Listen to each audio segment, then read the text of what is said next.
आजादी ने 78 वर्ष थया परंतु हजी सुधी क्यांक ने क्यांक भेदभावनी नीति જોવા મળી રહી છે। ત્યારે ડીસા તાલુકાના પાલડી ગામમાં માનવતાને શર્મસાર કરતી એક ઘટના સામે આવી છે, જેમાં પાલડી ગામમાં ગ્રામજનો દ્વારા મહાદેવના મંદિરમાં પ્રાણ પ્રતિષ્ઠાનું આયોજન કરવામાં આવ્યું હતું, જેમાં ગ્રામજનો દ્વારા ગામમાં વસતા દલિત સમાજના લોકોનો ફાળો લેવામાં ન આવ્યો કે ન તો પ્રાણ પ્રતિષ્ઠામાં આમંત્રણ આપવામાં આવ્યું। ત્યારે આ અપમાનને લઈને દલિત સમાજના લોકોમાં રોષ જોવા મળી રહ્યો છે અને અવારનવાર આવી ઘટનાઓને લઈને દલિત સમાજના લોકો માંગ કરી રહ્યા છે કે તેમને ધર્મ પરિવર્તન કરવા માટે સરકાર દ્વારા પરમિશન આપવામાં આવે અથવા તો તેમને દલિસ્તાન કરીને અલગ રાજ્ય બનાવી આપવામાં આવે, જેથી બધા દલિતો ત્યાં શાંતિથી રહી શકે અને અવારનવાર આવા અપમાન સહન કરવા ન પડે। તળસાભાઈ આલાભાઈ ગામમાં શું ઘટના બની હતી? ગામમાં જે શંકર ભગવાનનું નવું મંદિર બનાવ્યું છે, નવું મંદિર બનાવીને 100 વર્ષ થઈ ગયા છે આજકાલ કરતાં, પણ 100 વર્ષની અંદરમાં મને હજી મંદિરમાં પ્રવેશ થવા દીધો નથી। એટલે અમે બોલ્યા કે ચેમ આવું ભાઈ બને છે કે તમે હરિજન છો, તમે શુદ્ધ છો, એટલે તમારો ફાળો લેવામાં નહીં આવે કે તમને અંદર પ્રવેશ થવા મળશે નહીં। પછી અમે સરકાર પાસે માગ માગી છે અને ફરિયાદ આપી પણ સરકાર મને આપે। હું બાબુભાઈ ચૌહાણ, ગામ પાલડી સરપંચ, તાલુકો ડીસા, બનાસકાંઠા।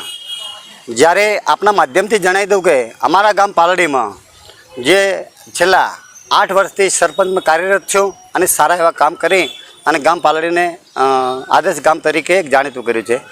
જ્યારે આવા સંજોગોમાં અમારા ગામમાં દુધેશ્વર મહાદેવની પ્રાણ પ્રતિષ્ઠા હતી, તે નિમિત્તે ગામ લોકોએ આખા ગામનું મંદિર હતું, તમામે 18 વર્ણનું મંદિર હતું, તે ગામની પ્રાણ પ્રતિષ્ઠામાં 28, 29 ને 30 તારીખનો 3 દિવસનો પ્રાણ પ્રતિષ્ઠા મહોત્સવ હતો। જ્યારે મોટા મોટા કલાકારો અને નામી અનામી તમામ નેતાઓ તેમજ અધિકારી પદાધિકારીઓ તમામ પધારેલા હતા। તે સમયે અમારો દલિતનો ફાળો લેવામાં આવ્યો નથી, અમને ત્યાં બોલાવવામાં આવ્યા નથી અને આટલી હદે અમારા દલિત સમાજને એટલી હદે અપમાનિત કરેલો છે કે અમને હવે એમ લાગે છે કે આ ભારતમાં અમારે કઈ રીતે રહેવું અને કઈ રીતે જીવવું અને જવું તો અમારે ક્યાં જવું, ગમે ત્યાં જઈએ તો કે તમે કોણ છો, તો અમારે શું કહેવું, અમે માણસ છીએ, અમે માણસ નથી કે અમારે શું કહેવું કે તમે કોણ છો, બસ જ્યાં જઈએ ત્યાં કોણ છો, આ શબ્દ આજે આખા ભારતમાં ઘર કરી ગયો છે।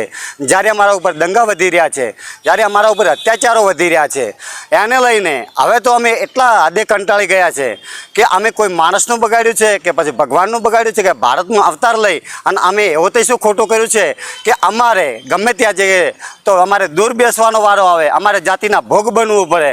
તો મારી ભારત સરકાર, ગુજરાત સરકાર તેમજ આપણા માનનીય વડાપ્રધાન શ્રી આજે વિશ્વગુરુ ગણાતા એવા નરેન્દ્રભાઈ મોદી સાહેબની મારી નમ્ર વિનંતી છે કે અમને દલિતોને આ ભારતમાં જાતિવાદીઓથી મુક્તિ મળે અને અમે શાંતિનો શ્વાસ લઈએ, તેના માટે અમને એક દલિસ્તાન તરીકે અલગ રાજ્ય કરવામાં આવે અને અમને અલગ વસવાટ કરવામાં આવે તેવી મારી નમ્ર વિનંતી છે।